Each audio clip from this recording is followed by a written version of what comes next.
France's colonial empire has left many impacts on the world. It's the reason French is the official language of 26 countries and is spoken all around the world from Quebec to Madagascar. And like all European colonial empires, it has a terrible legacy, marked by chronic underdevelopment and the continued exploitation of Africa by French capital and the state. But that's not the legacy we're talking about today, although it's an important one. Today, we are talking about the parts of the French colonial empire that are still a part of France, what is known as La France d'Outre-mer, or Overseas France. Welcome back to the Royal Palace Podcast. I'm Patrick. And I'm Liam. This will be the first of a three-part series in which we delve into Overseas France, a part of France that most people outside of France are barely aware of, if they're aware of it at all.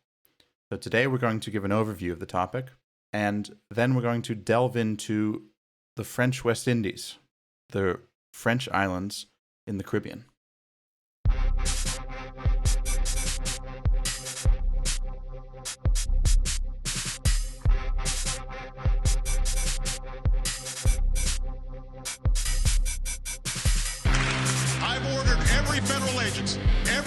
Federal agents to eliminate rules that don't make sense. It's the usual French talk, stall and surrender. All scientists dying on footprints. The cultural hold the Nazis. You Americans have given enough trouble. The scent grows very evil. Make our planet great again. Patrick, quick geography quiz. What country in the world has the most time zones, do you think? Well, normally I would, guess maybe Russia. But since we're on the Royal Palace Podcast, I have to surmise it's La France. It is indeed France, which is one of my favorite fun facts and has been since I was an annoying little Francophile git when I was about 14 and was reading a lot about France and loved to tell people that. And people around me mostly didn't care, but I do think it's a fun fact. It's obviously very surprising. How could it possibly be France? Surely it's the US, right? Or Russia.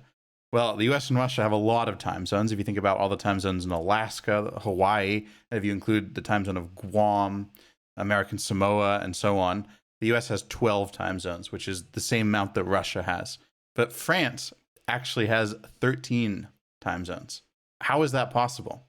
Well, I don't know if this is something that people know. I mean, maybe a little bit, but I think people aren't aware just of the extent of this, is that France has a series of, I don't want to say territories, I don't want to say colonies, but they have a series of possessions, a series of parts of French territory that are scattered across the globe.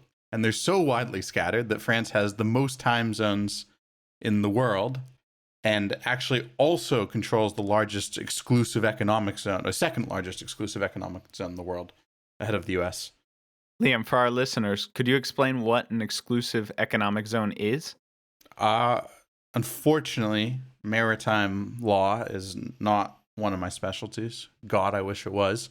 But it's basically like the area of offshore water that is generally recognized under international law to be the exclusive economic zone, hence the name, of a country. For example, your immediate waters off the coast of your country, you have the exclusive right to fish in that, to mine in that, to drill in that, and so on.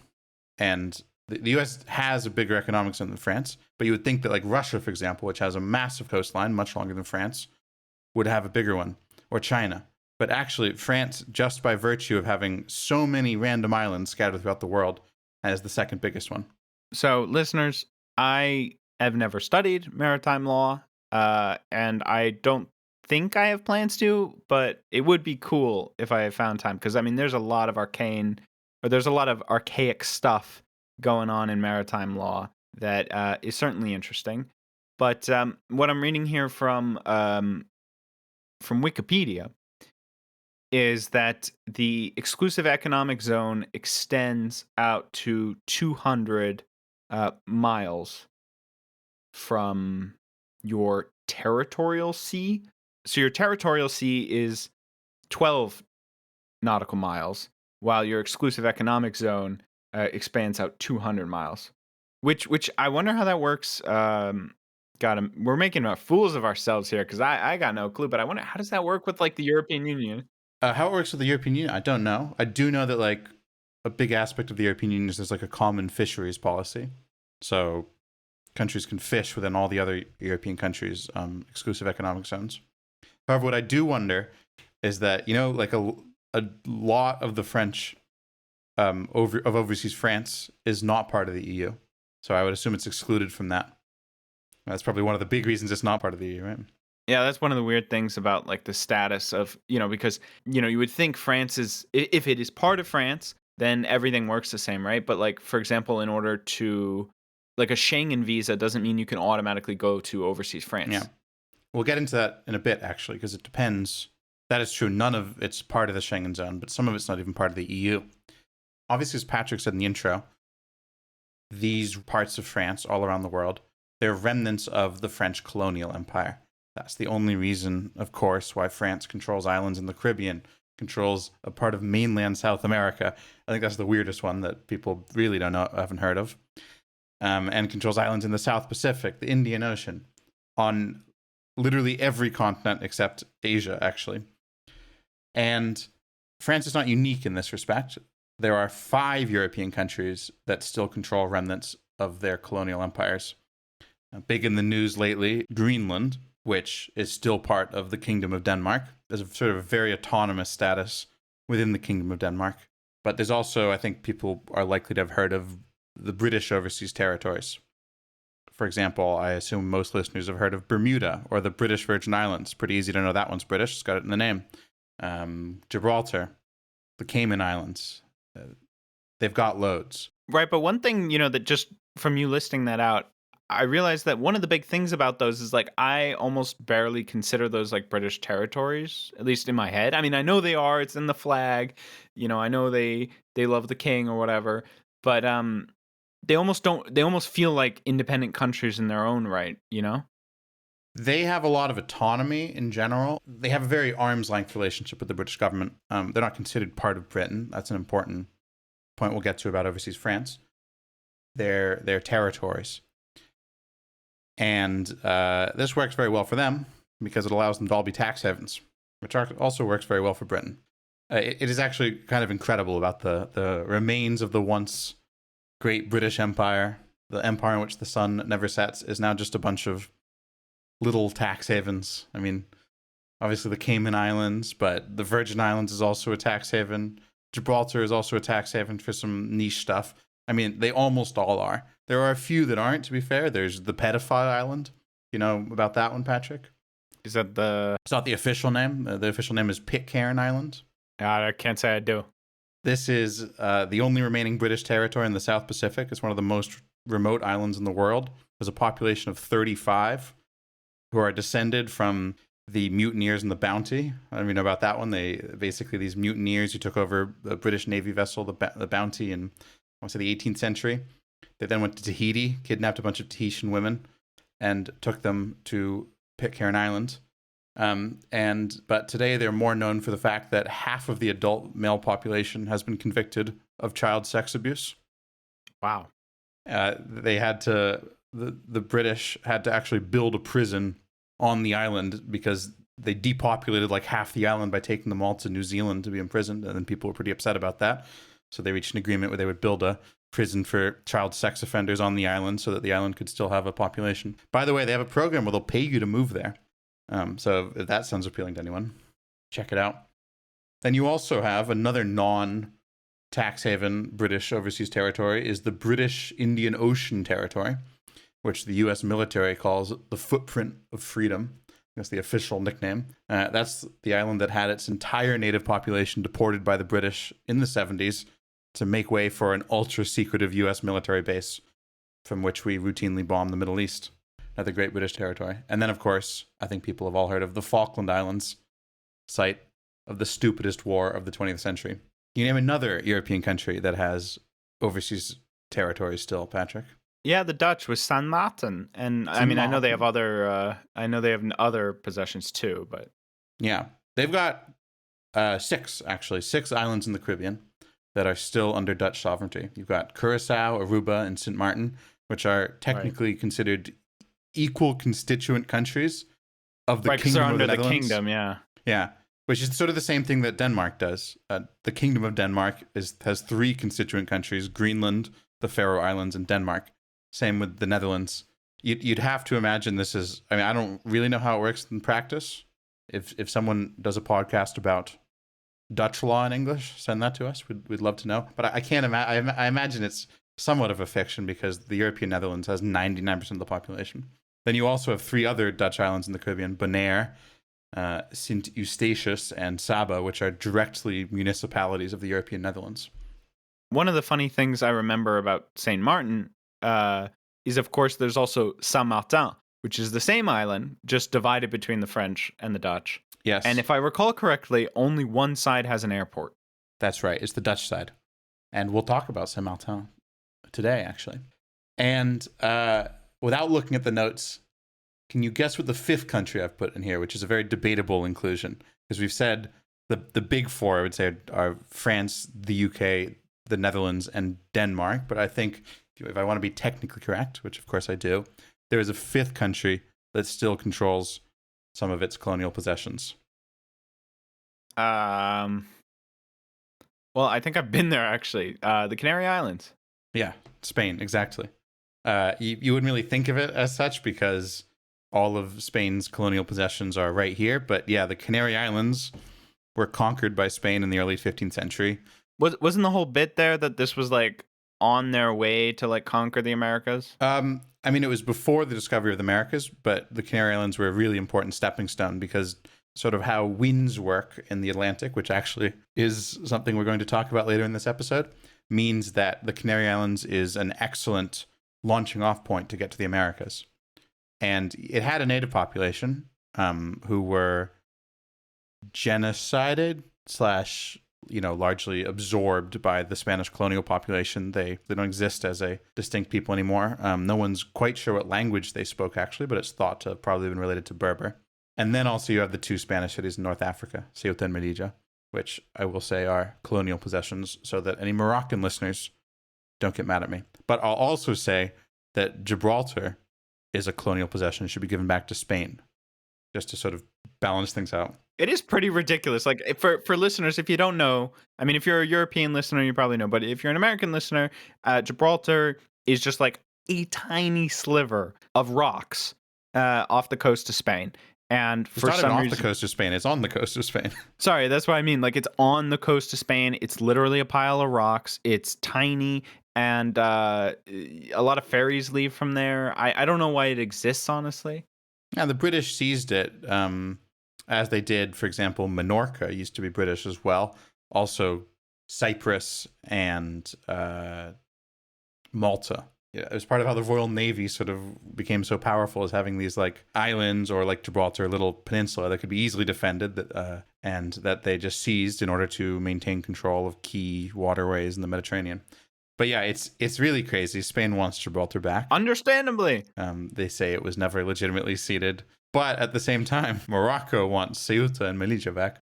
Also fair. Also fair. So maybe we can negotiate some sort of trade. Look, I am making an anti-colonialist statement, but just also practically, this stuff doesn't make much sense usually. Like, does it really make sense for there to be a sliver of Spain in Morocco? I don't know. Yeah, but it's kind of funny, isn't it? Anyway. Okay, there is a border checkpoint to go to Gibraltar. At times, it's ridiculously long because of various, Spain and Britain are constantly getting into fights about this. It's one of those things where it's like, does this rock matter to either side? I don't think so. Like, there was obviously some strategic importance to the British having a base there, but I think today that's kind of a moot point.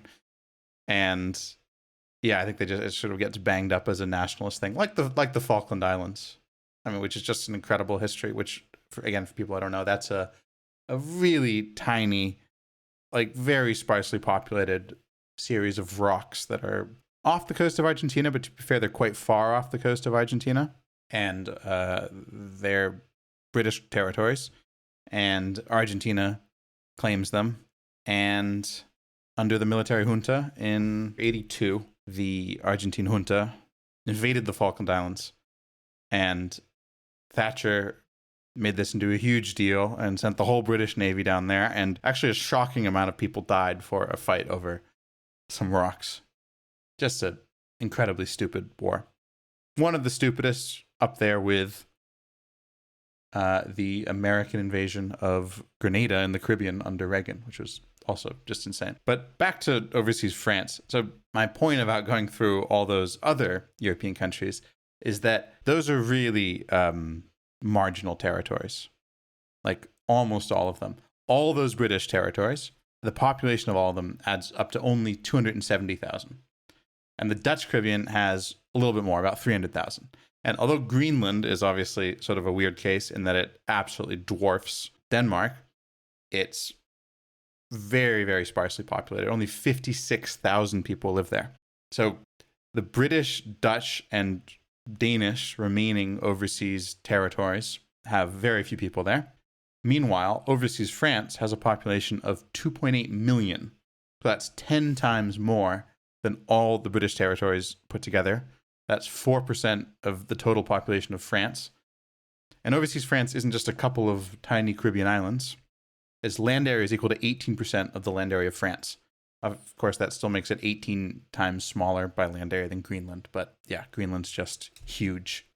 As I said before, France is a possession on every continent, except for Asia, depending on obviously how you count continents.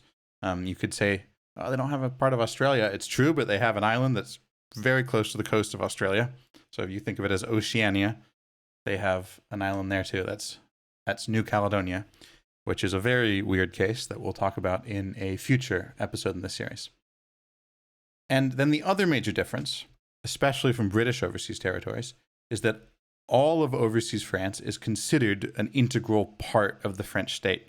So somewhere like the British Virgin Islands, Gibraltar, Bermuda, these places are not considered part of Britain or part of England or anything like that. They are possessions. Effectively, they're colonies. Their residents don't have representation in the British Parliament. Wouldn't you say the same goes for American territories, Patrick? Like, is Puerto Rico part of the U.S.? I mean, good question, right? Like, I mean, obviously it technically is, but it's so sidelined. I mean, they have a completely different legal system that, yes, ends in the U.S. Supreme Court, but like, you know, they don't make their own rules and they're not freely administered in the same way that, like, you know, a British territory would be. I looked into this, and actually, I think it's even more clear cut than that. Is that unincorporated U.S. territories, which includes Puerto Rico, are considered, constitutionally speaking, to not be part of the United States. And also, yeah, as you said, they don't get to make their own rules. I mean, they have their own government, but they have no say over the U.S. federal government, right? They can't vote in presidential elections. They do send 2 representatives to Congress, but they're non-voting representatives, which seems kind of actually more insulting than just like not letting them send anyone. They can send people, but they're not allowed to vote. And this is ridiculous. Puerto Rico is not part of the U.S. Puerto Rico, Guam, American Samoa, the Constitution does not fully apply. That's what the Supreme Court has ruled. They've ruled basically the quote-unquote fundamental rights of the Constitution apply, but the U.S. Constitution as a whole only applies to the extent that the U.S. government decides it applies. So I know this is controversial to say, but I think that if you look at it, there is no sense in which Puerto Rico is not a colony. And you could say, oh yeah, well, it's not clear that they want to be independent. That doesn't change the fact that it's a colony of the United States and, yeah, a non-self-governing territory. And although Puerto Ricans are Americans, did you know that's not true for all U.S. territories, Patrick? Actually, American Samoa doesn't give, like people who are born in American Samoa are not automatically American citizens. There's something called American nationals, which confers like some of the rights of being an American citizen, but not all of them. I don't know. Do you think it's fair to call Puerto Rico a colony, or is that too far? Yeah. I mean, I think that sounds about right. Now, of course, the Francophobic listener could, of course, say, but all these French places are colonies too. And I think you can make that case. But again, the fundamental difference is that overseas France is considered to be a completely integral part of France. Tahiti, for example, in French Polynesia, is considered to be just as much a part of France as Bordeaux is. It is represented in the French Parliament in the exact same way. Its citizens vote in presidential elections just like any other French citizen does. Now, again, I'm not defending that Tahiti is a part of France, and this is something we'll definitely talk about a bunch over the course of this series, but I think you still can't deny that this is a really big difference from the way Puerto Rico is related to the US, or the way that British territories are related to Britain. I think maybe a comparison could be Hawaii, right? Hawaii is a country that the US invaded in the 19th century, annexed, and filled with white settlers. White and Asian settlers, to be fair. But yeah, made the native population there a minority. However, it is an integral part of the US now, even though it is also incredibly far. Tahiti is incredibly far from France. Hawaii is also incredibly far from the continental US. So, you can say that Hawaii shouldn't be part of the US. You can say that Hawaii is a colony. You can say that Hawaii was unjustly occupied and annexed, but you can't really deny that it's like an integral part of the US now. And my point is just it's the same with overseas France. Again, this is something we'll get into, but I think that when people hear this, they really, when Americans hear about this overseas France stuff, they really jump to the colony word in a way that they don't when they hear about even Puerto Rico. Anyway, we'll get into all of that, I think, in detail, because I think there's a lot to discuss there. Okay, so I said that Tahiti is just as much a part of France as Bordeaux, but that doesn't mean it's like has the same relationship to the French state that Bordeaux, or what is the department that Bordeaux is in? Landes, is it? Yeah, Gironde. That's not what I said, but I'll pretend I said that. Gironde, exactly what I said. Overseas France can essentially be divided into two parts, or into two types of, again, I have to try not to say territories here, but possessions, whatever, parts of overseas France. There's the overseas departments and regions, which are abbreviated as the DROM, Département et Régions d'Outre-mer. Those are the parts of overseas France that are treated almost as just like any part of metropolitan France, with some allowances made for the practicalities of the fact that they're all located thousands, if not tens of thousands, of kilometers away from France.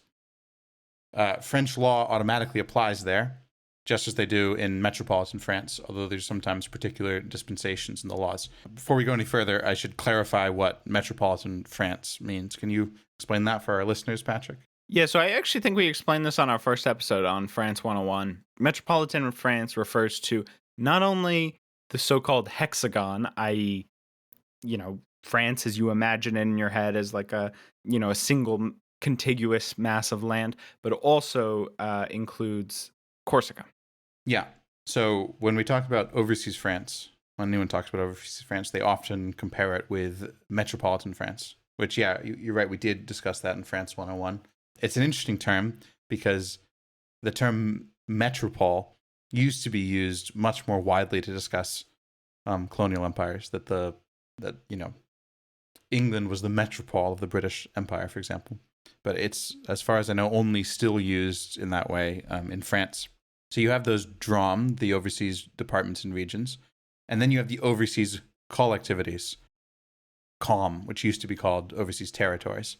And those are still fully part of France, but they have different, more autonomous forms of government. And in some cases, French laws don't automatically apply based on the individual situation of those countries. This is especially true with New Caledonia, which we're not going to talk about in this episode, but we will in a future episode, and has a very, very particular situation. So the funny thing about what you're saying there, Liam, where the collectivities need to have laws specifically applied to them, and usually this is because you might want to make the national laws, a bit adapted to the local situation, right? You might not want to necessarily have the same law apply equally in New Caledonia as it does in metropolitan France. But sometimes you do want the national law to apply. And so because there's this formality process where you have to say, okay, how does this law apply to New Caledonia, for example? Sometimes the legislature just forgets to include that in the law. And the result of that is sometimes judges have to be put in this weird position where like the highest administrative court in the land, the Conseil d'État, has to interpret like old law that the legislature meant to get rid of, but they have to act as if it still exists just for New Caledonia, just because the legislature like didn't cross its T's and dot its I's. Yeah, I'm sure New Caledonia loves being forgotten about like that. Yeah, and other times the statute or like the provisions for New Caledonia will just actually be like about when things go into effect. Like sometimes they'll give them more time to prepare for like a change in legislation. But it very much varies. And anyone who reads French or is interested on using like a translator to understand French law, you can go to Legifrance, which is a great public service that has all the laws and regulations that you can browse freely. Usually, when you look at like a recent law that was passed, you'll find where they have the specific dispositions or the specific parts of the law for those collectivities. It'll usually be at the end. So let's talk about the overseas departments and regions. So I think we should probably do a refresher on regions and departments. This is something we talked about on our France 101 episode, so I encourage everyone to go listen to that. That was one of our first episodes. So the basic French territorial division are the 101 departments. Although that number has an asterisk on it, I think, because some of them have been merged and stuff. But my understanding, correct me if you know better on this, Patrick, is there's 101 for statistical purposes, because like the ones in Corsica have been merged administratively. You know what I mean? Anyway. Something like that. Yeah. I remember when we were researching for France 101 episode, I like wrote out a whole thing explaining like what 103 means, what 102 means, but all that's kind of irrelevant for.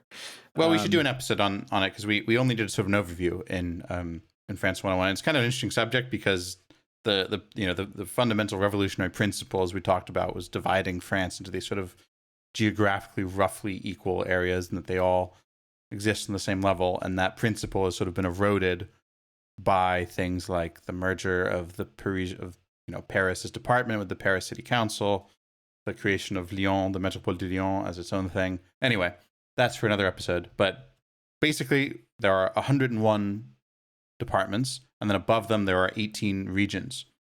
And again, as we went into, these are administrative divisions that don't have any legislative autonomy.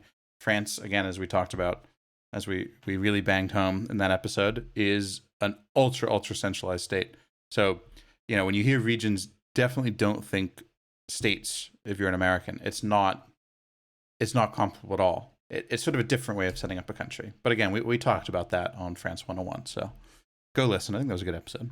So of those 18 regions, 5 of them are overseas regions. And they're called overseas departments and regions because all of them are made up of exactly one department, which isn't the case for any of the metropolitan regions. The metropolitan regions are usually made up of a number of departments. 3 of them, Guadeloupe, Martinique, and French Guiana, have had their regional and departmental governments merged into what is called a single territorial collectivity, which is also true of Corsica, which had both its departments and its regions merged into one unitary government in 2018. But that's a footnote. I think that a discussion of that belongs in the more nerdy episode about local government divisions. So these are, for most intents and purposes, these work just like French regions.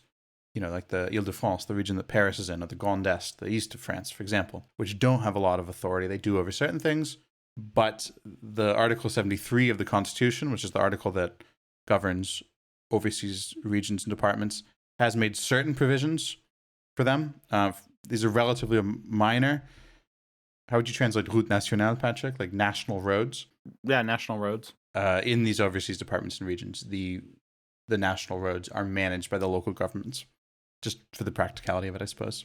Then you've got this octroi de mer. It's sort of a privilege that some of the overseas regions have had since 1670, which is the ability to put a certain tax on incoming goods, which obviously normally regions cannot do. Normally regions cannot put import duties on things coming from other parts of France, but actually some of the overseas regions are allowed to do that. So you just have some weird things like that. But otherwise, for all intents and purposes, these regions are are just like regions in France, which is to say that they don't have a lot of autonomy. I think octroi would be translated as like a grant, something that's granted, right?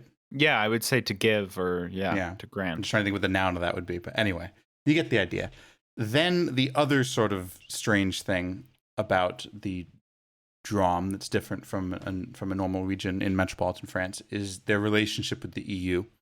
So they are part of the EU, which is different from the overseas collectivities, only one of which is part of the EU. The rest are not part of the EU. However, they're not part of the Schengen area or the EU value-added tax area. But they're considered outermost regions of the EU, which is something that is defined in EU treaties and is also a designation given to the Canary Islands in Spain and the Azores and Madeira, the Portuguese islands in the Atlantic, which gives them exemption from certain EU regulations due to their geographical isolation. The Drôme, the overseas regions and departments, have a total population of 2.2 million, out of a total population of overseas France of 2.8 million. So the vast majority of overseas France lives in these regions that are administered almost just as any other part of the French state would be. Now, the collectivities are very different. They each have a unique relationship with the French state, sort of as we were saying before, that laws have to be specified to apply there. They're not part of the EU, except for the island of Saint Martin, which sounds strange, but yeah, I find that strange, as you said before, Patrick, that they're not part of the EU, but France is part of the EU. How can a part of France not be part of the EU? But the Dutch Caribbean, that's also the case. Greenland is also not part of the EU. It was part of the EU and it left. Same with the island of Saint Barts in the French Caribbean, was part of the EU then left. This feels very strange, but it's how it works. And in fact, 3 of the French overseas collectivities don't even use the euro. Also very strange. The Dutch Caribbean, however, is even weirder. It actually uses 3 different currencies, none of which is the euro. 3 of the Dutch islands in the Caribbean directly use the US dollar, like officially. 2 use the Caribbean guilder, and Aruba has its own currency called the florin. But that's, again, another topic for our spin-off podcast. Het Koninklijk Paleis podcast. I wrote that down, but I probably butchered that pronunciation. So I hope none of my Dutch friends are listening.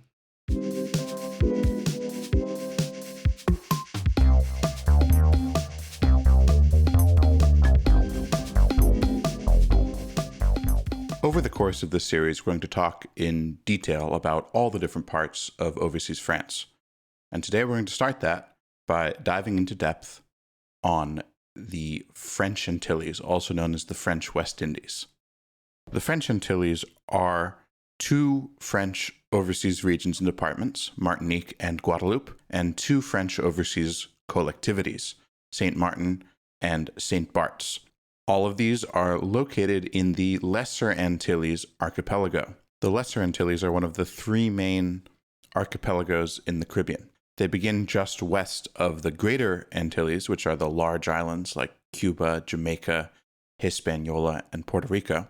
And the Lesser Antilles are a large collection of small islands, starting with the U.S. Virgin Islands and continuing out in an eastward arc, then goes south, and then comes west and goes along the Venezuelan coast. The political geography of the Lesser Antilles is maybe the weirdest relic of European colonialism in the world.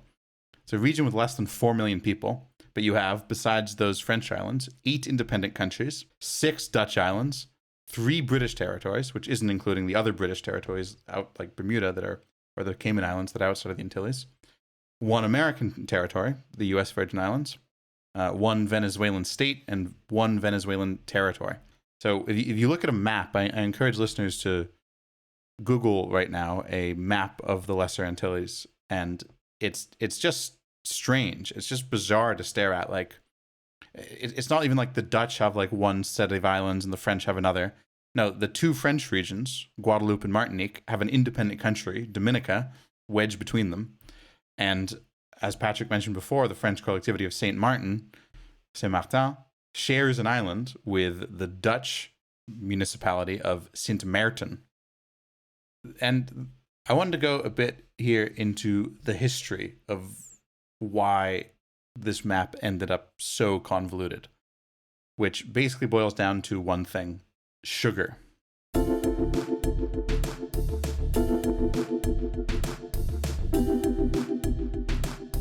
Oui, d'accord.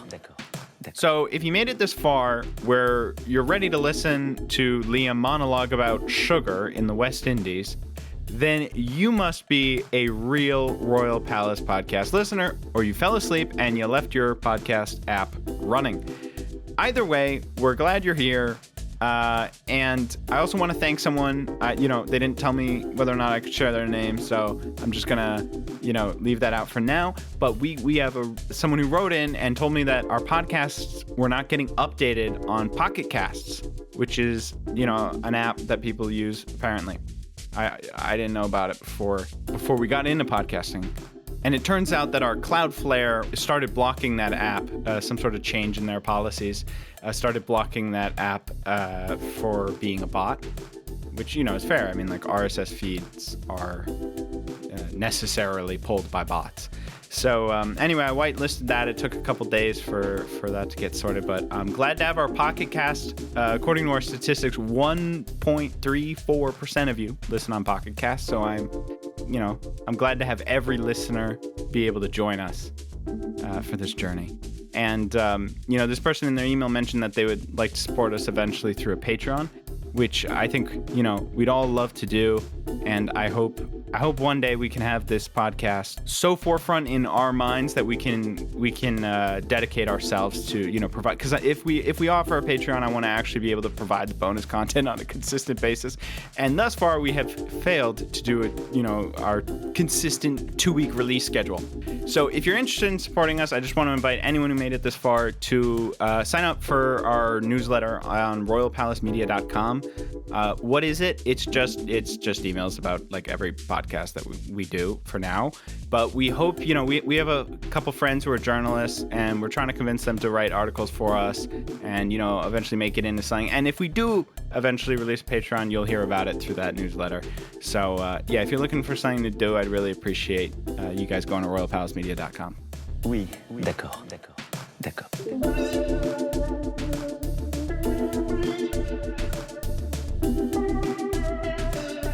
Oui, d'accord.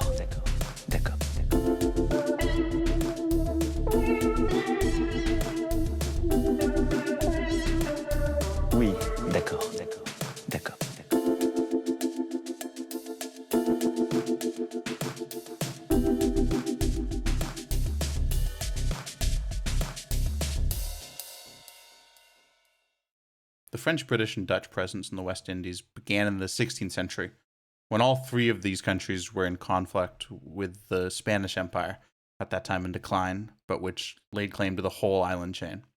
They used pirates, privateers, and corsairs to disrupt Spain's trade with its colonies, and the West Indies were their base of operations, both because there are so many islands there that Spain struggled to maintain effective control of them all, and because of how the winds blow in the Atlantic, which means that ships headed to the Americas are much better off heading south first to the trade winds that blow from east to west, and then crossing over rather than going directly to North America. So there's sort of an optimal latitude to cross at, and you end up running right into the Antilles if you do that. That's why Columbus first landed in the Antilles. British and French colonization of the Lesser Antilles began with the establishment of a British settlement on St. Kitts, today part of the independent country of St. Kitts and Nevis, in 1623. This was followed shortly after in 1626 by a French settlement on the same island, organized by the Compagnie de Saint-Christophe, a company in which the famous Cardinal Richelieu was one of the main shareholders. A successor company, the Compagnie des Îles d'Amérique, the Company of the Isles of America, settled Martinique and Guadeloupe in 1635. Those are the two current overseas regions of France in the Caribbean. At the time, the Lesser Antilles were still inhabited by the indigenous Kalinago, also known, or formerly known as the Island Caribs, from whence the name Caribbean, who had been quite successful in fighting off the Spanish, certainly compared to the other major indigenous group in the Caribbean, the Taino, of the Greater Antilles, which is Cuba, Hispaniola, Puerto Rico, Jamaica, etc. The Kalinago were known for their use of poisoned darts and were thought by the Spanish to be cannibals, though there's no evidence that was actually true. But they certainly were very good at fighting off attempts to settle their islands for a long time. Now, in an unusual moment of colonial cooperation, the French and British settlers on St. Kitts worked together to massacre thousands of Kalinago in 1626 at a headland that is still known to this day as the Bloody Point. That was just the beginning of the genocide against the indigenous people of the islands. In 1660, the French killed much of the Kalinago population of Martinique and deported the rest. Within a few decades of the arrival of the British and French, the indigenous populations had been effectively exterminated from all of the Lesser Antilles, besides the islands of St. Vincent and Dominica. Dominica is the only island today that has a significant indigenous population, about 2,000 people. They live on a reservation that was established by the British colonial government in 1903.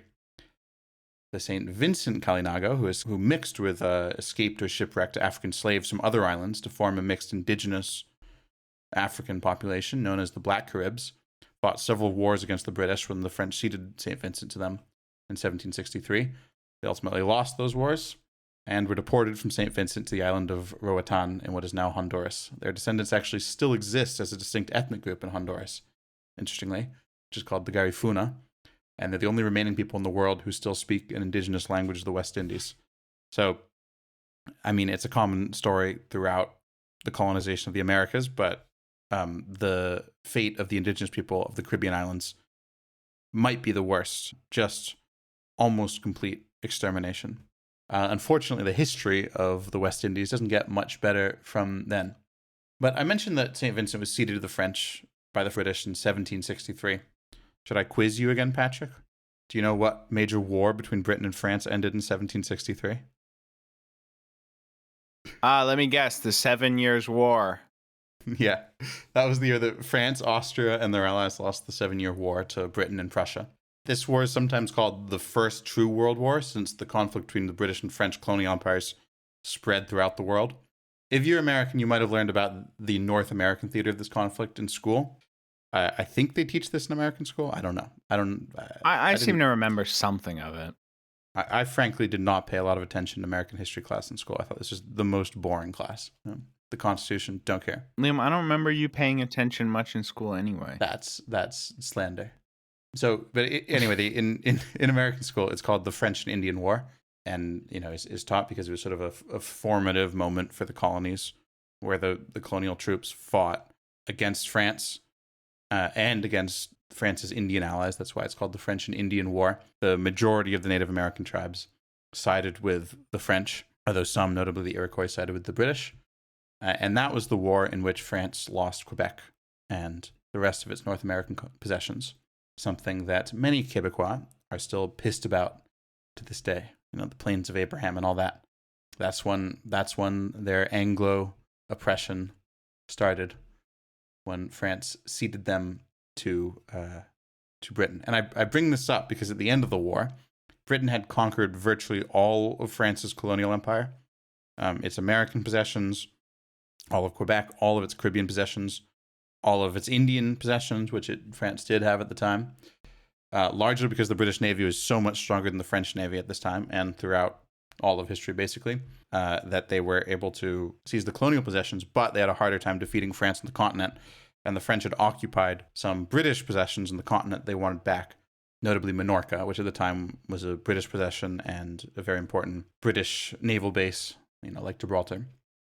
And basically, the British were willing to give back some of France's colonial possessions in exchange for getting Minorca and some lands in Germany back. And France considered that they basically had the choice between asking for Canada back or asking for their Caribbean islands back, especially for Guadeloupe.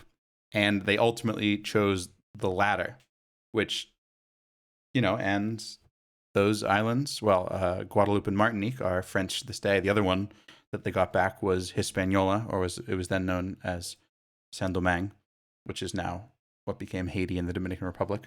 That might seem strange, of course. These islands are tiny, and Quebec is huge, and their possessions in Canada at the time were also lots of Ontario is enormous.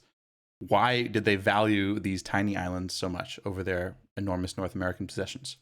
Well, we're not done with the history yet. In the late 17th century, soon after France and Britain began scooping up formerly Spanish islands in the Lesser Antilles, a new commodity emerged that revolutionized the Atlantic economy: sugar. So sugarcane is not from the New World, it's from Papua New Guinea, and it had been known in Europe since the early Middle Ages, when It was brought back from the Middle East by soldiers returning from the Crusades. But it was an expensive curiosity. It wasn't even a major luxury product until the beginning of colonialism in the 15th century.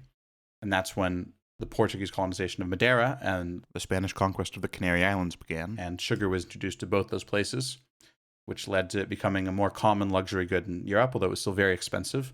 The Portuguese introduced it to Brazil in the 16th century, but the so-called sugar revolution really happened when the Dutch, who in their golden age at the time and flush with capital, attempted to set up a colony in northern Brazil. This didn't go well. The Portuguese managed to kick them out in 1654. Many of these wealthy Dutch merchants went north to the new French and British colonies in the West Indies, where they used their capital and famed Dutch business acumen to set up a sugar industry. Sugar consumption quickly skyrocketed in Western Europe, especially in Britain, as prices fell and colonial trade and plundering enriched the metropolis, the metropolis. Here's a quote from the book Sugar and Slavery by Richard Sheridan. During the 18th century, the demand for sugar grew so rapidly among all sections of English society that few people considered it a luxury. Even the poorest Englishman was accused of imprudent indulgence. Edward Long went so far as to assert that, quote, sugar is so generally in use by the assistance of tea that even the poor wretches living in almshouses will not be without it. So this mirrors a number of other commodities that went from luxuries to household staples in Western Europe very rapidly around this time, notably tobacco and tea, and later coffee. This is sort of one of the big stories of this era of European history, was the colonial empires making these things much cheaper and rapidly bringing these and improving the standards of living of the working class in the Western Europe metropolis, France, Britain, and the Netherlands chiefly. But out of all these commodities, sugar was, at least in the 17th and 18th centuries, the king. It was the most valuable commodity of the 18th century, and according to Sheridan, it was the chief source of new wealth at the time. The sugar trade made many fabulous fortunes in England, France, and Holland, and turned the sugar islands of the West Indies into the most valuable colonies of the empire. So valuable, as we saw, that France was willing to give up Canada to keep only 3 of them. Many historians have gone so far as to argue that the Industrial Revolution in England was actually catalyzed by the enormous profits from the sugar trade. But the sugar trade wasn't just a two-way trade between Europe and the Caribbean colonies. It was part of, I don't know if you've heard this term, Patrick, a triangular trade. You guess Yes. what the third leg of the triangle is? Not leg, but whatever triangles have 3 of. Slavery. Slavery, yes. Africa. So basically, the triangular trade refers to that from Britain or France was taken manufactured goods, textiles, things like this. Those were brought to West Africa, in what was at the time called the Slave Coast, where all the European countries had set up what earlier were called factories and were basically trading posts along the coast. They didn't go inland. They just stayed along the coast. And local warlords or kingdoms would bring slaves that they had captured in the interior to the Europeans to trade them for textiles, manufactured goods from Europe. Then these slaves were transported, of course, in absolutely horrific conditions, chained together in piles in these slave ships. I'm sure everyone's seen depictions of this. It's millions of people died, and they were taken to the Americas. But perhaps people don't know that an enormous amount of these were taken to the Caribbean for the sugar trade, and the sugar trade was the number one driver of slavery. And about 4 million slaves were transported to the West Indies, out of the total of about 12 million taken to the Americas. So this tiny portion of the American continent got a third of all slaves. I mean, the 4 million, the number is astonishing, and many more died in transit. And so that's way more slaves than were taken to the U.S., for example. And of all the regions of the Americas, it's behind only Brazil, which brought even more. And Brazil also had a big sugar industry that was especially developed later, and that brought in a lot of slaves. So then the third part of that triangle, of course, is sugar going to Europe. And that wasn't just refined sugar as we know it today. That was a very expensive product. There was also molasses, treacle, things like this, much lower quality forms, and rum, which was mostly not distilled in the Caribbean. It was mostly distilled in England. Later, this trade sort of evolved where the rum was being made in New England, actually, not in England. And New England was then exporting that rum to Africa, where there became a big demand for rum, and then that was being traded for slaves.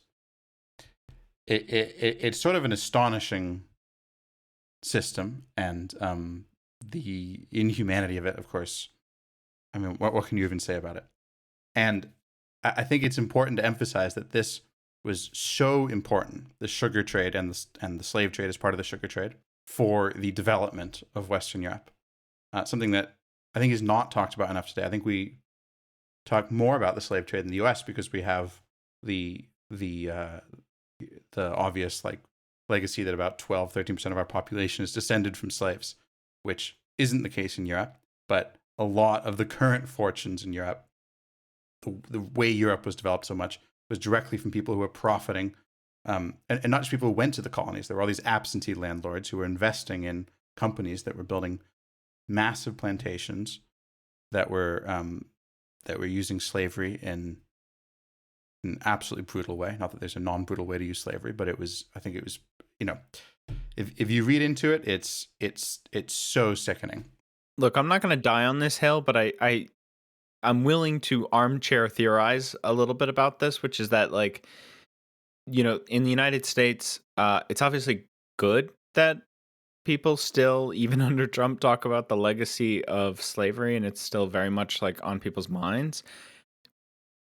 But I think part of it is just that we never, as a country, ever really dealt with it still. The legacy of slavery was never exterminated from the way modern race relations operate in the United States.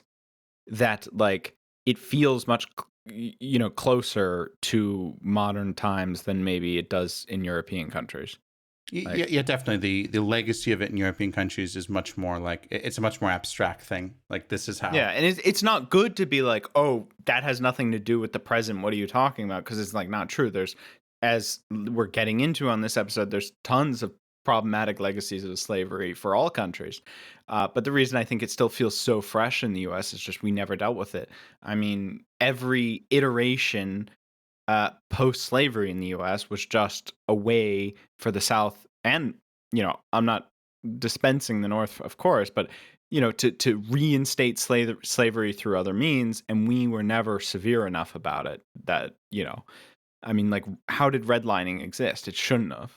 No, 100%. The brutal treatment of black people in the U.S. has continued well after slavery in ways that are not directly connected with slavery. Right? It wasn't inevitable that it was possible to abolish slavery and have some justice for it then, and that just didn't happen. And yeah, as you said, still hasn't happened. Yeah, Reconstruction was never finished, right? Yeah. One last thing about the history of sugar here. So 85% of sugar in 1770 was produced by the Caribbean islands. These, again, really small island chain, only 15% by the mainland colonies.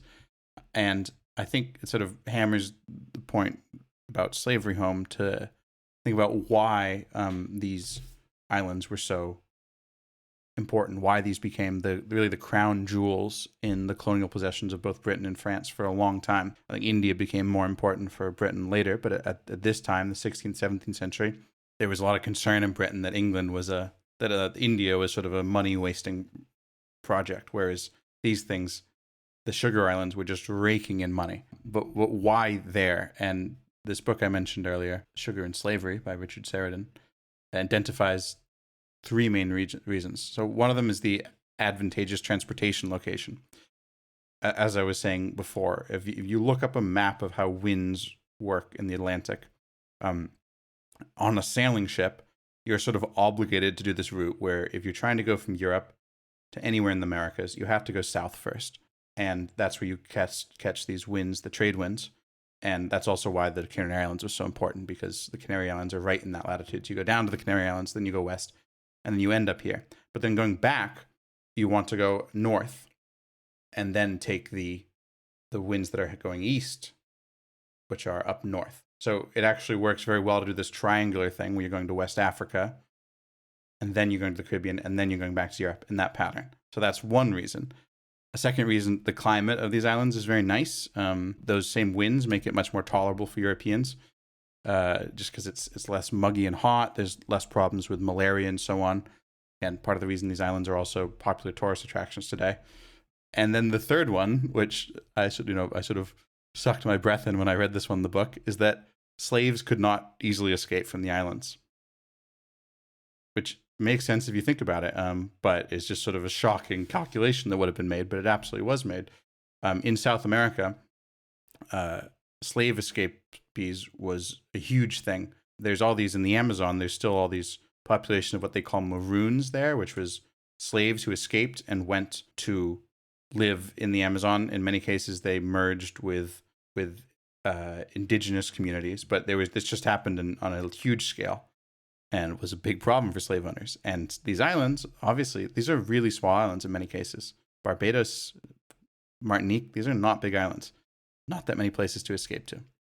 But yeah, I mean, so I bring this up not just to, have a bummer talking about slavery, but because I think it's important to understand this history of the sugar and slave trades, to understand what the Caribbean and what specifically the French Caribbean is like today. It's why these islands are French and are French still, and it's why the population of most of these islands is overwhelmingly black. The people who are living in these parts of France today are the descendants of slaves who were brought there by the white French several hundred years ago. So even though this is like, the relationship is different in France because most of these people are in the Caribbean and not in Paris, although obviously a lot of people have emigrated from the Caribbean to Paris. France does still have that sort of that situation that the US does, which is people who were brought there as slaves are, I don't know, I think it's never been sort of reckoned with there either. France profited enormously from this, obviously. Famously, the Empress Josephine, Napoleon's wife, was from a white slave-owning family in Martinique and likely influenced him to restore slavery to the French Caribbean after it had been abolished during the Revolution. It was then later abolished for good in 1848. But I just think it's really important to have that history. So, sorry if that bored anyone. But let's talk in more detail about the French West Indies as there are today. So there are two of these overseas regions, which are Guadeloupe and Martinique. They both have a similar population, about 380,000 and 350,000 respectively. That, interestingly, makes them far more populous than any of the independent countries of the Lesser Antilles, except for Trinidad and Tobago, which is the biggest island and has about 1.5 million people. They're also much bigger geographically than any of the independent countries, and than any of the British islands. By comparison, the remaining British islands there are tiny. The biggest one has a population of around 30,000. Martinique is one large island. Again, I encourage people to look at a map. Guadeloupe is two large islands that sort of almost connect to the middle. Sort of looks like a butterfly. It also has a number of smaller islands around it. I went to Guadeloupe once, actually, on a family vacation. Lucky you. It was very nice. I mean, the Caribbean, there's a reason everyone goes there on vacation. It's beautiful. Let's look at the economy of these places. So I've got a chart here of the GDP per capita of Guadeloupe, Martinique. So Guadeloupe and Martinique have a GDP per capita of $26,000 and $30,000, which is well below France, which has about a GDP per capita of about $47,000. But it looks a lot better if you look at their immediate independent country neighbors. Dominica, which is between Guadeloupe and Martinique, has a GDP per capita of $10,000. St. Lucia, also nearby, $14,000. St. Vincent, $11,000. Barbados and Antigua are richer. They're $24,000, $22,000, so not that far off from Guadeloupe.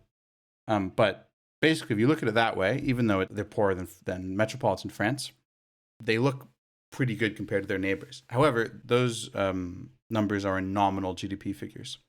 Prices in Martinique and Guadeloupe are on average 15% higher than in metropolitan France, and groceries are over 40% more expensive. Infant mortality is more than twice as high as in metropolitan France. Unemployment is above 17% in Guadeloupe. 27% of Martinique lives below the poverty line. The economic situation has gotten really bad there in the past few years. Did you see there were these major riots there in the fall of 2024 in Martinique, Patrick? Yeah, I can't say I've gotten too far down into it, but yeah, I saw it on the news.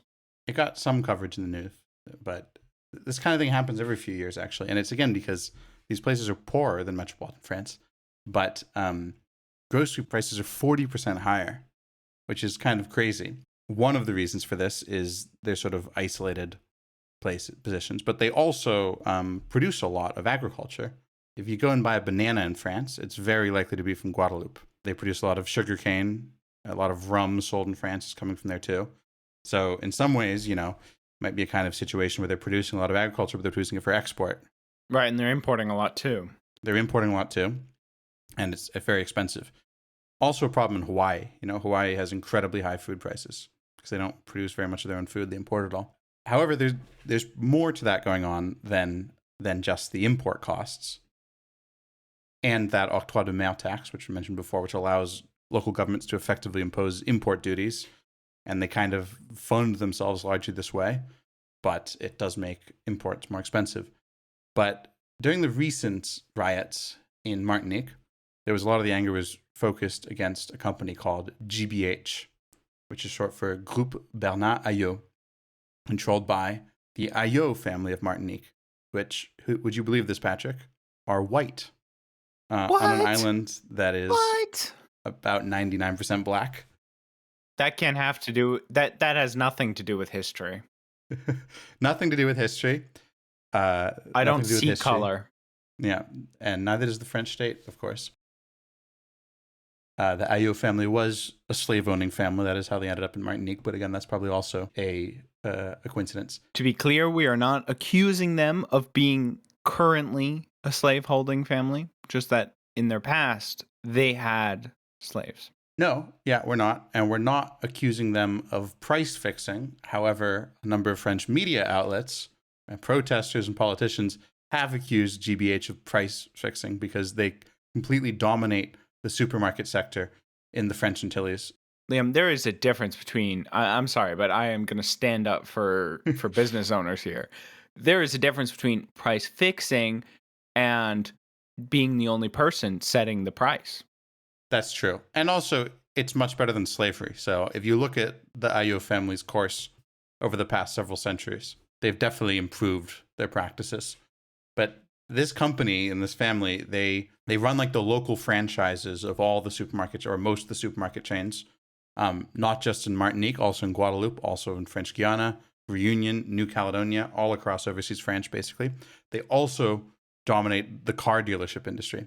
And in November, they were ordered by a court in Fort-de-France, which is the capital of Martinique, to publish their annual accounts, which, at least according to the Huffington Post video I was watching, said that that's what's required by law normally. Is that true, Patrick? Yes, of course. Yeah. Public information about companies in Europe generally, but France, of course, is part of that. Is much more transparent than the United States. Yeah. But would you believe that GBH has refused to do this? That's incredible. How are they? What? They paid the fees, and they actually ended up having to testify before the French Parliament about this. And they played a clip in this Huffington Post video I watched, where the current CEO, who is also white, interestingly, said that actually no companies in overseas France publish their accounts. So if we did that, would be we'd be hurting ourselves against the competition. So basically, they're accused of the reason that they are not publishing their accounts is because we would see the margins that they're charging on grocery prices and cars. Anyway, I didn't look too much into that, but kind of seems like a pretty shitty case. You have another shitty case going on in Guadeloupe. There's an article in Le Monde Diplo from a couple of years ago about this, where basically Guadeloupe is suffering from a serious clean water problem that is, would you believe this, Patrick? This is going to come as a shock to you. Largely due to mismanagement over several decades by Veolia. Veolia? Your old friends, your favorite company. Oh yeah, Veolia is great. I mean, they're just the only company that does a lot of industrial things like waste management and stuff. And, Yeah. You in No. Barcelona too. They control our water supply, which is great. Yeah, but can you we really love it. mismanage something if you're the only one who can manage it? That's true. And Food, again, food for thought, guys. Food for thought. Write in with your comments. the Le Monde Depot article was also saying it's not just the fault of Veolia, it's also the fault of the French state and of the local administration that was set up to manage this. I think one of its executives is now in jail. But basically, they just manage the infrastructure of the piping so bad that there are now leaks everywhere. Apparently, they used a type of plastic that doesn't hold up well in tropical heat. And they'd known this after they installed it, but it was only like internal reports. They didn't tell anyone for like a decade. And it's now become a serious problem where 1 in 4 households in Guadeloupe don't have regular access to clean water, which is, again, insane.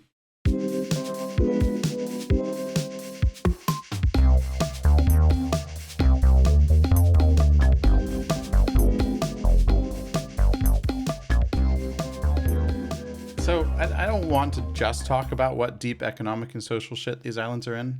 The French Antilles have a unique and beautiful culture. They have their own language, Antillean Creole, which is also spoken in St. Lucia and Dominica and is closely related to Haitian Creole. They have some great music, notably zouk, which is a genre that emerged from there and is pretty big in France and I think also in South America. If you've never heard of it, just look up some zouk. And of course, Martinique in particular is a long, influential literary scene. I think people would have heard of Aimé Césaire, who was from Martinique and was a pro-Martinican independence. I'm not sure what the correct adjective is there. There has long been a pretty big pro-independence movement in Martinique. There's a pro-independence party that has seats in the regional council, which isn't the case for Guadeloupe, which is something I don't really understand. Frantz Fanon, I think people might also have heard of. He was from Martinique as well. I feel bad that I devoted about 30 seconds to the beautiful culture and people of Martinique and Guadeloupe and another hour to their terrible history and the terrible things that are happening to them now. So then we have the 2 overseas collectivities in the Caribbean, Saint Martin and Saint Barthélemy, often known in English as Saint Barts. These 2, or rather 1.5 islands, were part of Guadeloupe until 2007. They're not near Guadeloupe, they're much farther north, just east of the Virgin Islands, and right next to the British island of Anguilla. The island of Saint Martin, as we said before, has been split to the northern French side, Saint Martin, on the southern Dutch side, Saint Martin, since 1648. That means you can take a afternoon walk from France to the Netherlands and then take a 20-minute ferry and be on British territory. Pretty cool, right? Pretty cool. If you don't think about the history of why it's like that. You don't think about slavery and the sugar trade and the genocide of the native people. But, still nifty, huh? The French collectivity of Saint Martin is tiny. If you thought that was funny. Yeah, check out my stand-up special. Oh, no, I was going to say, throw a like and hit that subscribe button. The French collectivity of Saint Martin is tiny compared to Guadeloupe and Martinique. It's got a population of 31,000. The Dutch side is almost twice the population. There's actually a ton of people for an island that's 88 square kilometers, about the size of Manhattan. Although it's obviously less people than Manhattan, but it makes it the densest island in the Lesser Antilles. Both sides of the island are completely dependent on tourism. Saint Martin is the poorest of all the French Caribbean islands, GDP per capita of 22,000. The Dutch half is much richer. What's also much richer is its neighbor, Saint Barts, which has a GDP per capita of 52,000, which is higher than the French average. Patrick, I'm curious if you've heard much about Saint Barts. No, not at all. Not at all. I mean, I think anything I've heard about Saint Barts, I've only heard from you. Saint Barts is well known if you move in billionaire circles. Which we do. Which we do. But, yeah. So I don't know how Patrick hasn't. He must be on his phone when our billionaire friends are talking about that. I'll get to that in a second. Saint Barts is the odd one out of the French islands for several reasons. It's the smallest, 11,000 people, 21 square kilometers. I was trying to find a good American comparison, like I compared Saint Martin to, it's about the size of Manhattan. I couldn't think of one, so I've come up with that it's slightly smaller than the 15th arrondissement, and slightly bigger than the 13th arrondissement. So if that doesn't mean anything to you, study up on your Parisian geography. It's also unique in that it's the only significant overseas colony Sweden ever had. Did you know Sweden did slavery? I actually didn't know that before researching, but there were some some hints that allowed me to believe that they might, because they had an island in the Caribbean. So they controlled it. It was the French traded it to Sweden in 1784 for a trading dock in the harbor of Gothenburg. It doesn't seem like much, but the Swedish then sold it back to France in 1878, allegedly because they were embarrassed by how poor it was. Again, I think it should be emphasized. The Scandinavian countries usually like to pretend they didn't have anything to do with this, and they didn't have much to do with colonization, but both Sweden and Denmark had colonies in the Caribbean that had slavery on them. So, just saying. Cancelled. The capital is still called Gustavia, after King Gustav III of Sweden. The other thing that's different about it is that unlike the other islands, which are overwhelmingly black, the population of Saint Barts is mostly white, which is maybe why the billionaires love it so much. I don't know. There were slave plantations on the island, but when the Swedish abolished slavery, most of the black population left because there wasn't really any land to farm there, so they went to Guadeloupe and other islands.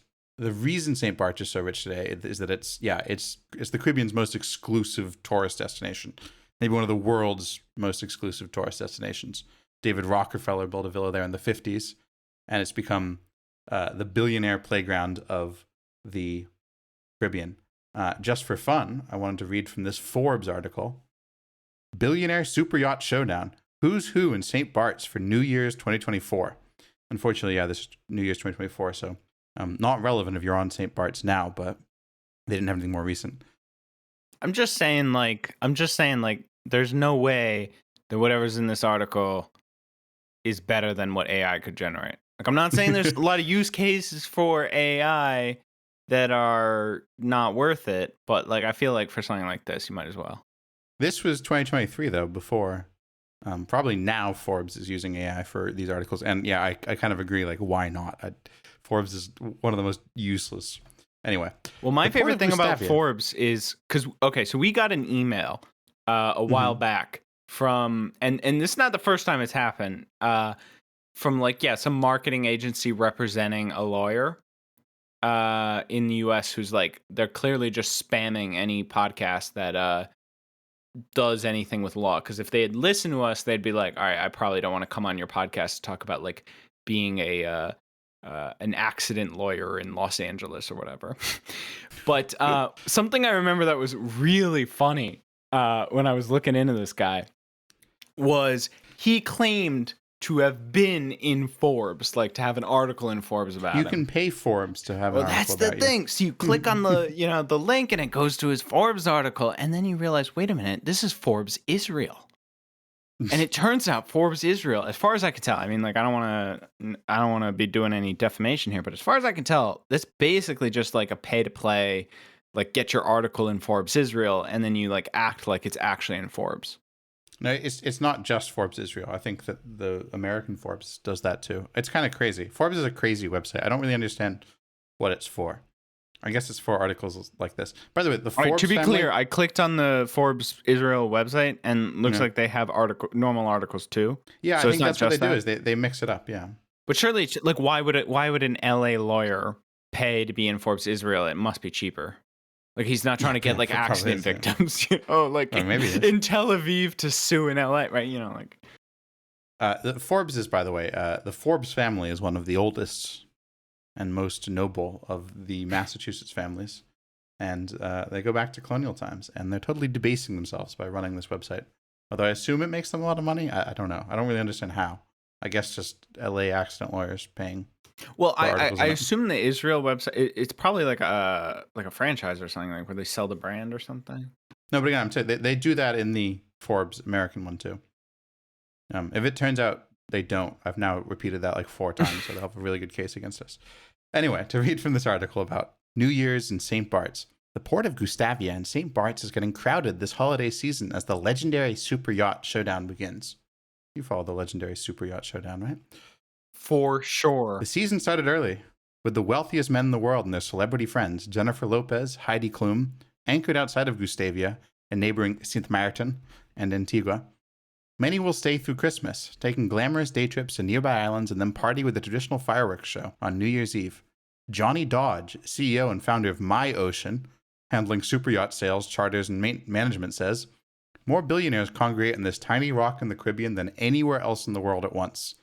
Last year, we went to the UNICEF Gala with clients at $300,000 a table, followed by an after-party on the billionaire owner of superyacht Vava 2. There are more celebrities than you can count in Saint Barts, and it's really like they picked up Saint-Tropez and moved it to the Caribbean.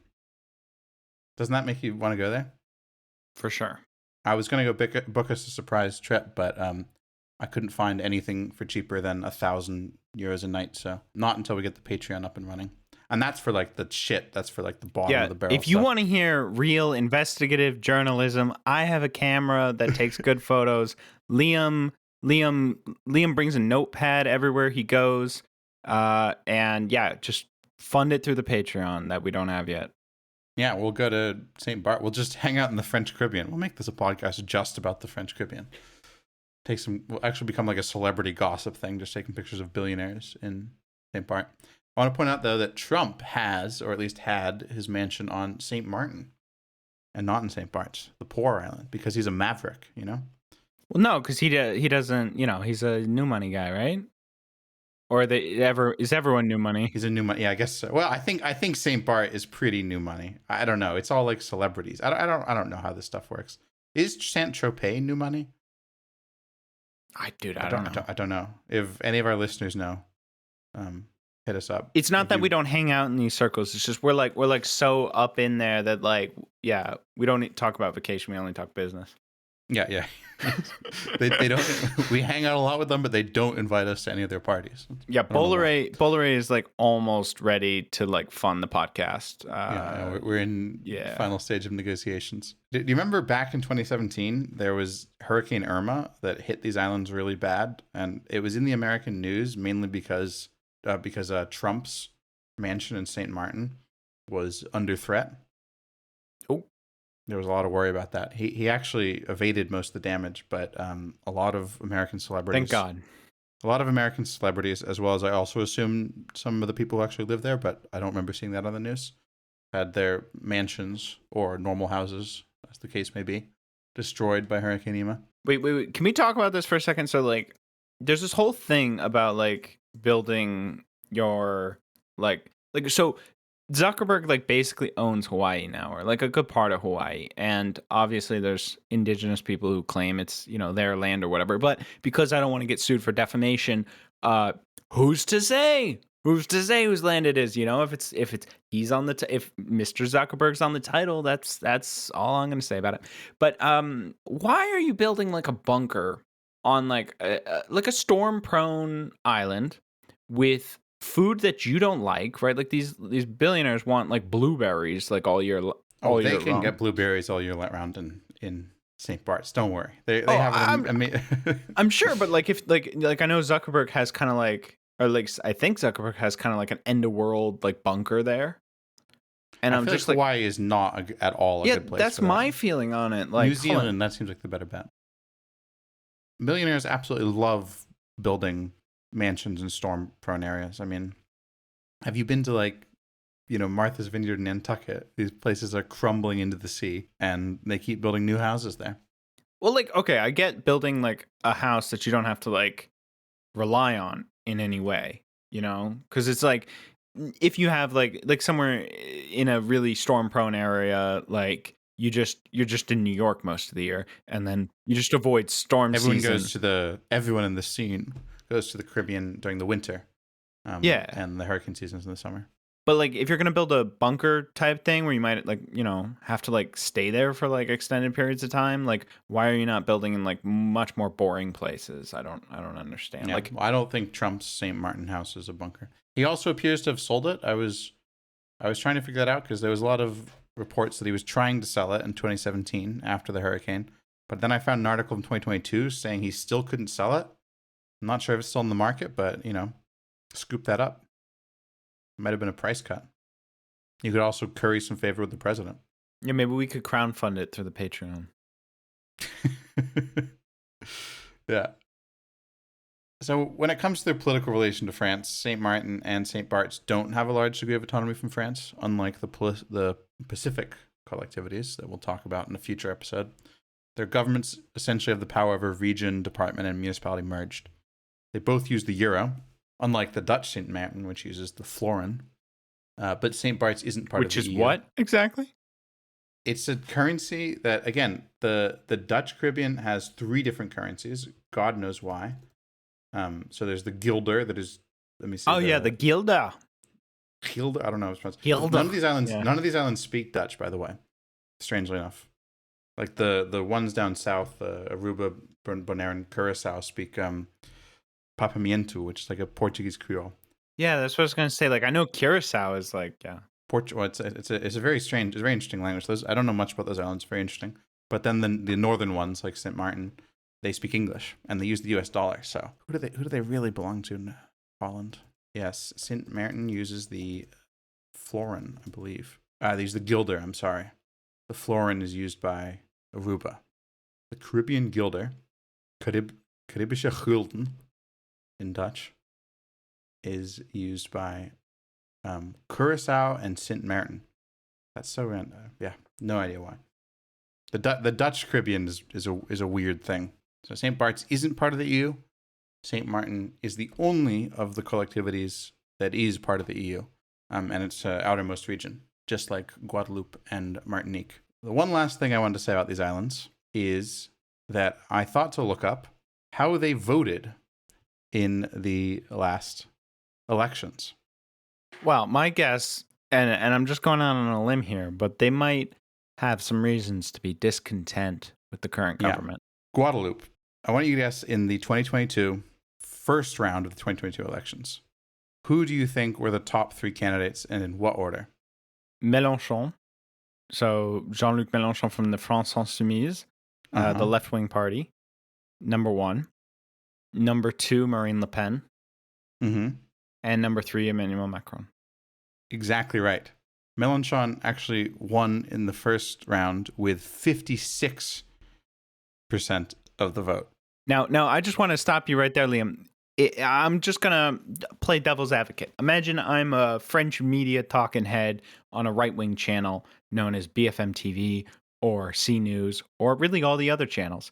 What would you say to the idea that the only reason Jean-Luc Mélenchon got their vote is because he is pandering to them? Oh, yeah, I think he went there. Yeah, he went there. He went there and... How dare he? That's not fair. Yeah, but obviously I'm joking, but like the media always paints this as like the only reason they vote for him is because he is like lying to them about something or whatever. It's the same thing they say about like why a lot of Muslims support Jean-Luc Mélenchon. They say you're like, you're just over sympathizing with them or something. And it's true in the sense that Jean-Luc Mélenchon went to these places, which is not what all presidential candidates do. And he tells them, hey, I don't think it's fair, the deal you got here. And he proposes a different one. And some people would call that electoral politics. Yeah, they accuse him of playing identity politics by, quote unquote, pandering to France's very large minorities of Muslim or non-white voters. As opposed to doing the fair and democratic thing of deliberately antagonizing them, and insulting them repeatedly, like Macron does. So in Guadeloupe, Mélenchon came first. In Martinique, he also came first for the majority, but interestingly, Macron was above Le Pen.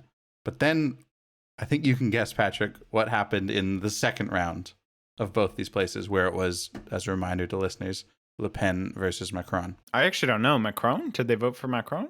Or did they vote? No, they voted overwhelmingly for Le Pen. 70% for Le Pen in Guadeloupe and 61% for Le Pen in Martinique. What do you think? Do you think was it people sitting out, or was it just like just anger? Yeah, you should be able to tell that from the numbers. Looks like there's a lot of people abstaining. Yeah. Yeah, I mean that makes sense because like there is like a right wing population in a lot of these places. Like I would say, I mean, I don't know. We'd have to get someone on the podcast to like tell us for real. But like, I get the sense it's like a really small.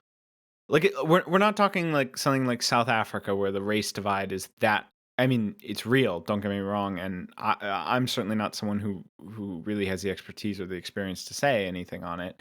But like, it's not like South Africa, so I feel like it's just like a very vocal, small portion of the population that's white, of course, that kind of resents the local population. But with that said, like the divide isn't such that it's like all white people are going to vote this way just because they're white.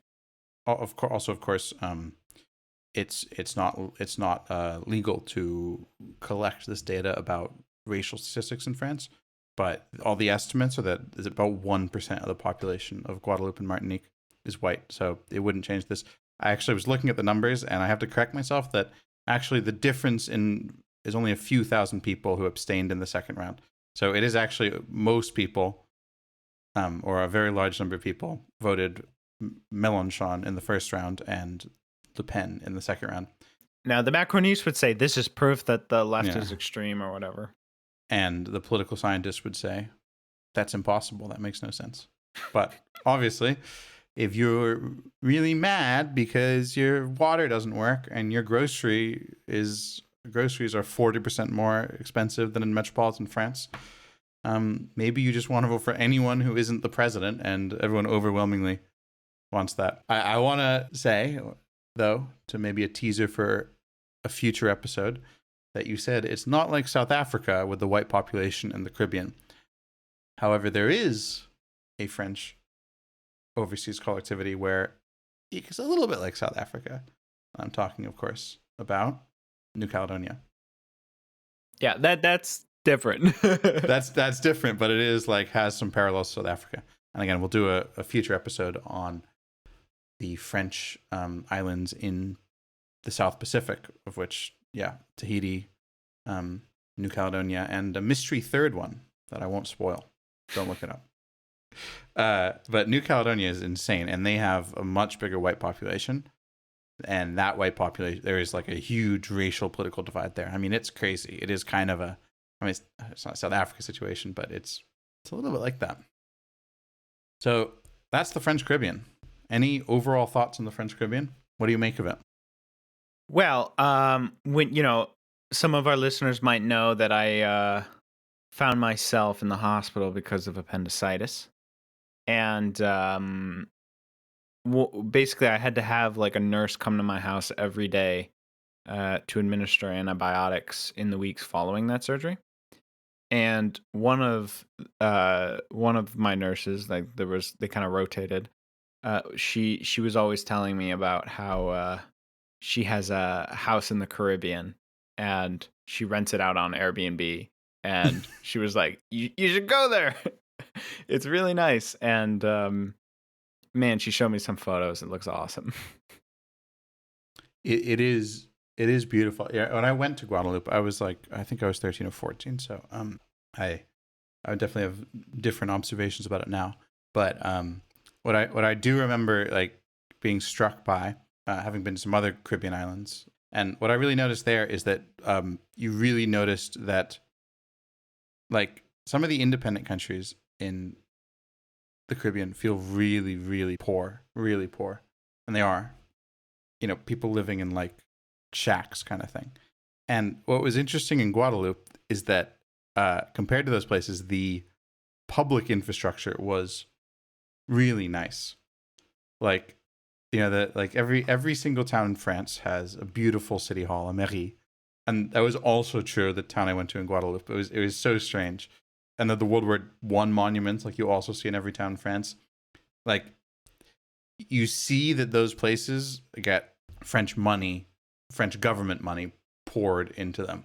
But it didn't feel like that was necessarily trickling down to the population. Again, that was just my impression when I was there when I was 14, though. So I don't know. But it's very interesting. I'd love to go back. I think it's more expensive than a lot of places to go in the Caribbean because of the prices are being fixed by that guy we talked about.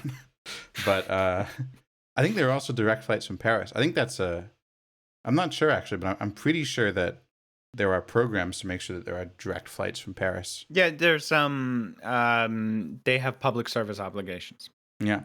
So you can fly directly from, I don't know if you can fly to all of the overseas No, France not all of directly, them. probably Not all of them. Not New Caledonia. Yeah, Um, that's. I don't think there's many flights that go that far directly, but you can definitely fly to the French Caribbean. What I wonder about is what the administration's like there. Because regional administrations in a lot of France, like the prefects and the people like this, kind of get like a lot of the executives get sent out centrally. Yeah, no. So generally speaking, I mean, like New Caledonia is a huge exception, but we're focused on the Caribbean for this episode. My understanding is often these jobs are actually not very much wanted. So either you kind of get assigned there, or yeah, you're not. It's usually not something someone wants to do, and I've heard this from different perspectives. But like I've heard people say from kind of the white French metropolitan perspective that they actually don't want to go, like don't want to go there because they feel like the population's more hostile. Yeah, Like especially when it comes to, well, probably true. yeah, but well, I don't remember. I think it was when I worked at a prefecture as an intern at one point, and someone I knew like a gendarme, I think, or someone who was sent there as a gendarme, and they didn't want to go, and they weren't that into it because they didn't like the fact that the state necessarily has a more hostile role in these colonial holdovers. I can understand, especially if you're police, that would be the case. But you'd think as some sort of normal functionary, could be a pretty sweet job in that it's the Caribbean. It's beautiful. Well, and I think there's bonuses. Well. Yeah, you get paid. I mean, all right, But then again, it's higher, as you said, higher expenses, and it's far away from mainland France. Yeah, and I think the thing about lots of things don't. I mean, the water system doesn't work. Well, like that. What a headache, right? You don't want to deal with that as a civil servant. Yeah, no, exactly. But it's weird. It's strange to think that people are sent like that. Yeah, I mean, it is, and it's there's definitely an argument and a strong argument for like more decentralization. I mean, that's what's been happening, right? Generally speaking, but at the same time, their integration in the French system is also what keeps France interested enough. Like, believe me, it's an extractive relationship. Like, I'm not trying to say it's not. Like, it's still like a neo-colonial. There's an aspect of colonialism that's still at play. Like, I'm not trying to dispute that. But what stops France from kind of seeing these places as backwaters, which they shouldn't see it as, but as backwaters that they can kind of wipe their hands clean of? Yeah. And I think it's their integration into the national system that prevents them from just being like, here, we'll give you all free administration. We keep the extractive side of things. And you change your flag so that when there's human rights problems, we don't get blamed for it. Yeah, I think it's probably not a very beneficial colonial relationship for France if you want to see it as a colonial relationship. Like there's a good reason why Britain dumped most of those islands. They wanted to dump them because obviously sugar is not making anyone a lot of money anymore in the way that it was 300 years ago. And it's much more, I mean, this is a big part of the story of decolonization, right? It's much more profitable in a lot of cases to not deal with paying for anything and just have an extractive relationship, which is what happens to a lot of, like, let's say Gabon, for example, former French colonies in Africa, that in some of them, at least, France has managed to maintain this extractive colonial relationship, but without the obligation of paying for any infrastructure or schools or organizing anything or whatever. Right. I'd push back just a little to say, though, that like I think France has a certain cultural value in keeping it for themselves, like in a colonial sense, where they see them, even though most people don't know about this, for France psychologically, it's like we're still important. Like the US might have its military bases everywhere, but we have territories everywhere that are in all of the theaters that the US is. Yeah, 100%. 100%. I think this is a huge thing. And I think that's the main thing when we're talking about places like Guadeloupe and Martinique. I think when we get to talking about some of the other ones in a future episode, we'll see that it isn't the same everywhere. Like, probably my guess would be that these Caribbean islands are the places that are like least purely economically beneficial for France to hold on to. But when you get to a lot of other places, when we get to New Caledonia, which is a place that a lot of people do want independence.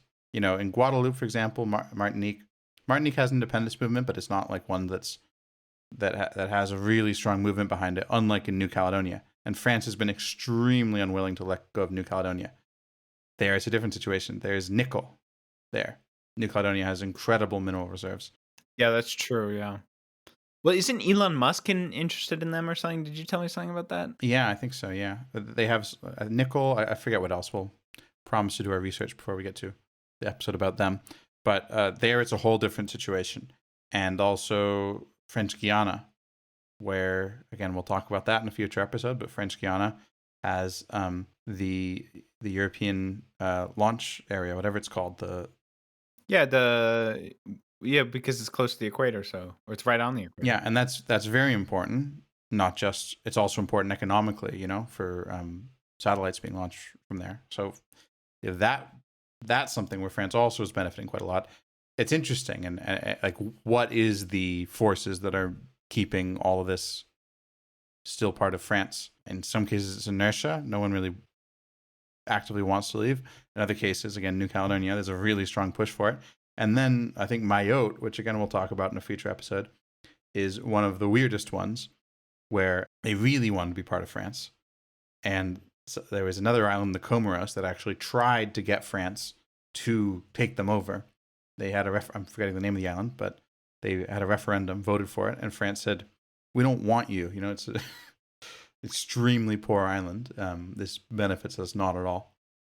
I think it's an interesting topic, and I think we'll keep discussing how much is this colonial, how does it differ to what the U.S. does, Puerto Rico, for example, and what should the leftist position be on these things. And I think we'll keep talking about that in the future episodes in this series. Definitely have to get JLM on for that. Unfortunately, the man refuses to speak in English in a public way. I've been meaning to watch. He made his first ever trip to the US recently and spoke at CUNY. Interesting. I don't know if it was in English. I assume it wasn't, but maybe he made an exception since he was in the US. But I'd also just love to hear his thoughts. I mean, first ever trip to the US. Yeah, I mean, that's fascinating. Also, like, dude, you would feel like now would be the time. That's kind of the wild thing about Jean-Luc Mélenchon, is like, now is the time where you would think that, like, Emmanuel Macron is probably like thinking about like leaving his phone at home if he travels to the US at this point. You know what I mean? Like, he's probably like, I must get the burner phone, but Jean-Luc Mélenchon does it now. Why? And I think he's the kind of guy who would do it. And, he's the kind of guy who would love it if he was arrested at the border and detained. Like, you know what I mean? That's just the kind of guy he is. But both in that he's like a really big, he loves media, things like this. He loves making statements, but, also would love a chance to call out crazy injustice like that. Yeah, I think that's right.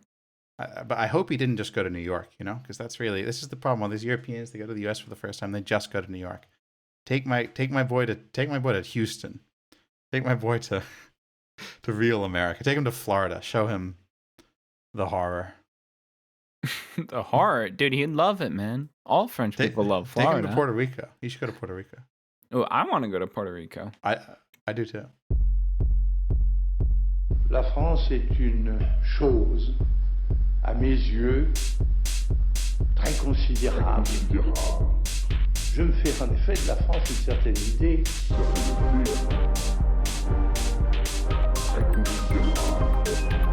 Je veux dire par là qu'à mon sens, elle est quelque chose de très grand. Je me fais en effet de la France une certaine idée.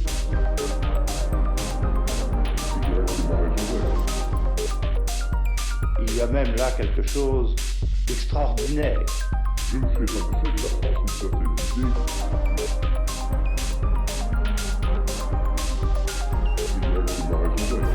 Il faut que la France joue son rôle, c'est exact. Il faut qu'elle soit la France.